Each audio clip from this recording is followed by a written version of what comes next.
In the world of Blackwater aquariums, there's lots of weird things that you notice. One that I recently noticed after placing an order of $120, it turned up, I opened it all up and I was like, at no point in my life did I think that I would dump $120 on leaves. During that period of time, I taught myself how to harvest botanicals, what to look for, what not to, and I deep dived. Even roadside contamination can become a problem if you put them into your closed ecosystem, which is your glass aquarium.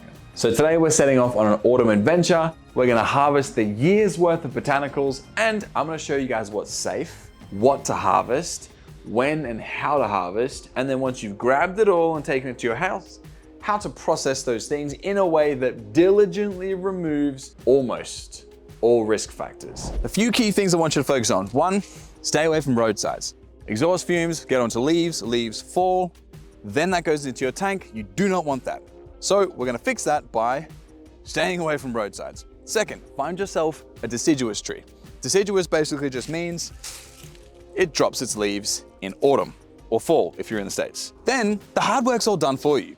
You don't have to go and grab leaves on trees. They're already on the ground in a neat little pile for you. The other cool thing I learned about collecting botanicals is in autumn, the water, the juices, I don't know fully how it works, but essentially the leaves and the energy from the leaves all gets pushed back into the tree before the leaves fall to the ground. This is a way of preserving energy, essentially, and moisture. It also means some of the volatile compounds in saps get extracted before they get put into your tank. So when you're trying to replicate nature, do as nature does. Tannins are present in water after autumn because in autumn, the leaves all fall from the trees. We are lucky enough that we're by a riverbank. This is a deciduous tree above us, and there's a nice neat little pile right here. All you gotta do, grab a pile of these, put them in a bag, and take them home to process them. We are gonna take this pile here, leave the rest to nature and let it do its thing, and then we're gonna go somewhere else and collect a different species of leaf. The cool part about this whole thing is once you learn this stuff, every single bushwalk, every trail, or every trek that you go on becomes way more dynamic and way funner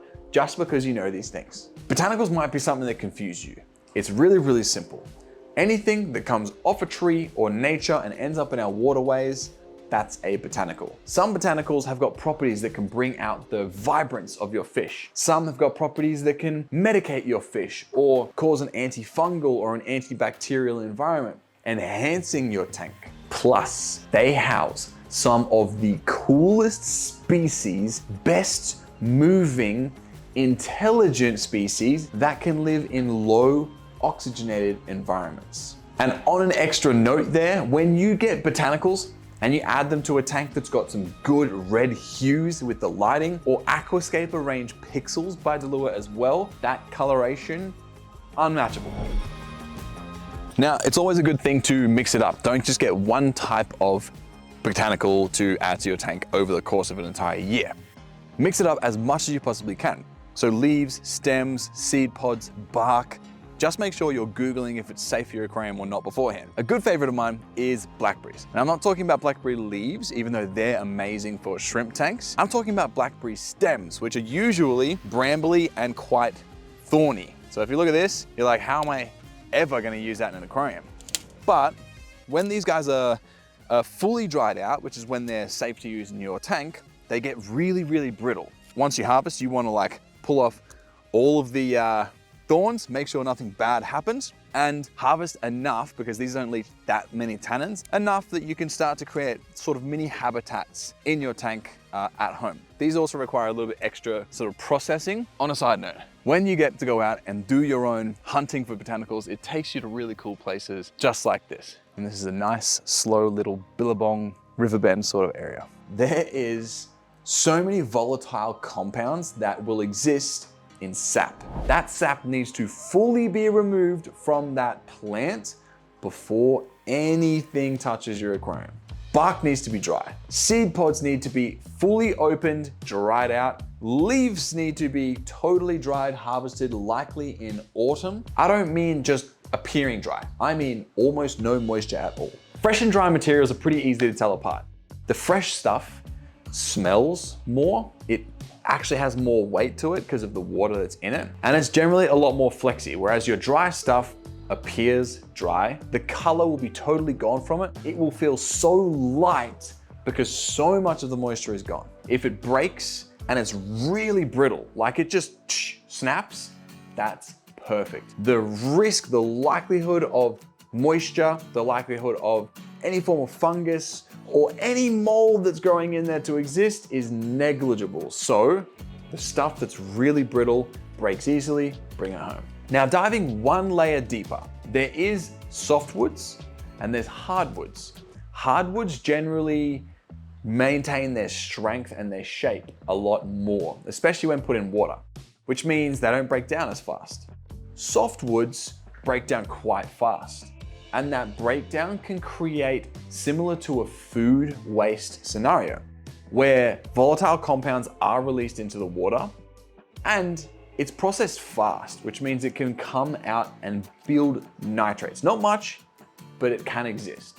So as a good general rule, follow only hardwood varieties. That's why they're so popular. They break down slowly, things don't change very fast, they dry out predictably. Whereas when you move to the softwood side of things, they're generally the first leaves to fall in autumn, and they're the quickest leaves to break down as well. The same sort of thing will happen in your aquarium.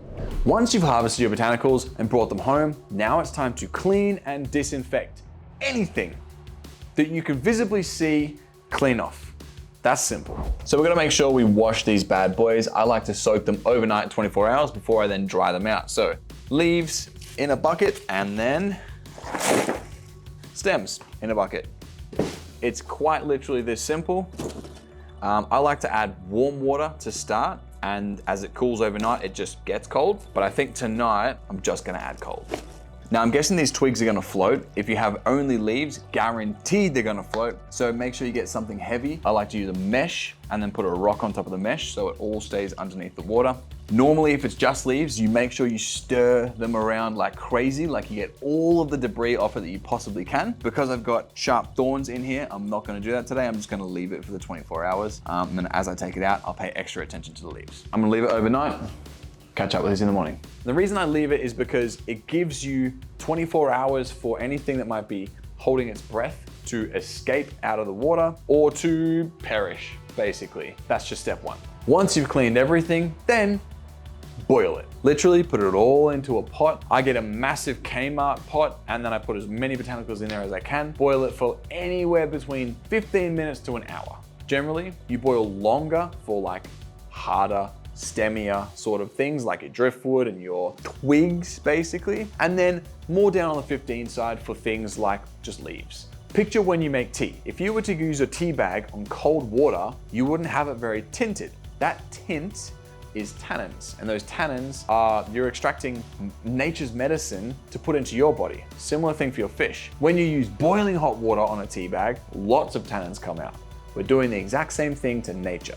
The other thing I do is for softwood, so for leaves that are generally a little bit thinner, I'll put them in the oven and roast them just for a little bit on a low heat, just to dry them out a little bit more. Same thing for like heavier stuff, like your thick twigs. I would just say it's not important for your hardwood leaves. You don't really need to do this. When you finally fill up your breathable and dark storage containers that you're gonna put these things in, you wanna try things like paper bags, cardboard boxes, things that are already natural. And the moment you start putting them in things that are plastic that don't sweat, those natural watery compounds that just do not leave, they try to leave as time goes by, and then you create mold environments where the tiny bit of moisture that's left in the leaf tries to escape, which naturally happens over time. Then that gets trapped on the inside of your plastic box, creates a mold environment. You do not want to ruin the whole batch because you couldn't find a paper bag to put it in. Botanicals were my first ever experience of a fish tank feeling less sterile, more alive, more vibrant. The realization that fish are so similar to us as humans, they also experience tannins. Just like a nice cup of green tea for us energizes us, a catappa leaf for them makes them feel relaxed and at home. Now, if this video helped, hit the subscribe button. And if you already harvest your own botanicals or you're already 2 steps along the way there, I wanna know from you what the weirdest botanical is that you've added to your aquarium and some unique ways that you've processed, dried, and created long-term stores for your botanicals too, because I'm still learning too, and other people that are watching this video, they could really use your advice. If you want to learn about natural ecosystems and Blackwater tanks, check out our video on that, because that ties in perfectly to this one. I think one of the coolest parts, or the coolest realizations in this hobby, is that nature is already providing so much of this for us for free. You go on an afternoon walk and you involve nature with your closed glass box ecosystem. The deeper you dive down this rabbit hole, the cooler it gets. So keep diving, guys. Catch you on the next video.